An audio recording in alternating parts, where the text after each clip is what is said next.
கடக ராசி என்பவர்களுக்கு 12ஆம் இடத்துல குரு பகவான் வராரு. இந்த 12ஆம் இடத்துல குரு பகவான் வர்றது வந்து பார்த்தீங்கன்னா, ஒரு பாசிட்டிவும் இருக்கு, நெகட்டிவும் இருக்கு. 12ஆம் இடத்துல குரு பகவான் வரும்போது நெறைய பேர் என்ன பண்ணணும் அப்டின்னா, இன்வெஸ்ட்மென்ட் பண்ணணும். அந்த இன்வெஸ்ட்மென்ட் பண்ணும்போது எல்லாரும் என்ன நெனைக்கிறாங்கன்னா, நான் ஒரு பணத்த இன்வெஸ்ட் பண்றேன். எனக்கு 3 மாசத்துல ரிட்டர்ன் வந்துரும். 5 மாசத்துல ரிட்டர்ன் வந்துரும். அந்த மாரி நெனைச்சாங்கன்னா, கண்டிப்பா பிரச்சனைகள் வரும். அப்ப இன்வெஸ்ட்மென்ட் பண்ணக்கூடிய பணம் எனக்கு அடுத்த 1 வருஷம் கழிச்சு தான் வரும். அப்டின்னு நெனைச்சு பண்ணாங்கன்னா, அவங்க செய்யக்கூடிய இன்வெஸ்ட்மென்ட் இந்த வருஷம் நல்ல வளர்ச்சிய குடுக்கும். அதேபோல நெறைய கடக ராசி அன்பர்களுக்கு இந்த வருஷம் விரய செலவுகள் இருக்கும். அந்த விரய செலவுகள என்ன பண்ணணும் அப்டின்னா, சுப விரயமா மாத்திக்கணும். சுப விரயமா மாத்திக்கணும் அப்டின்னு சொல்லும்போது, முதல்ல என்ன பண்ணலாம்?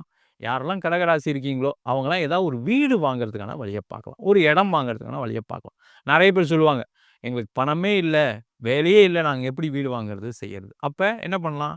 ஏதோ வரக்கூடிய பணத்த ஒரு நகை வாங்குறது, ஏதோ ஒரு சின்ன சின்ன இன்வெஸ்ட்மென்ட்.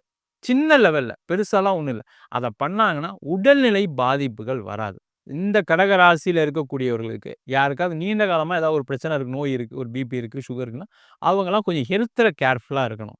அப்ப அது மாரி ஒரு மருத்துவ செலவு வரதுக்கான வாய்ப்பு இருக்கு. அப்ப அவங்கலாம் என்ன பண்ணணும் இந்த வருஷம், எனக்கு ஏதாவது மெடிக்கல் இன்சூரன்ஸ் இருக்கா? அந்த மாரி இன்சூரன்ஸ்லாம் எடுத்து வச்சுக்கிறது ரொம்ப ரொம்ப சிறப்பு.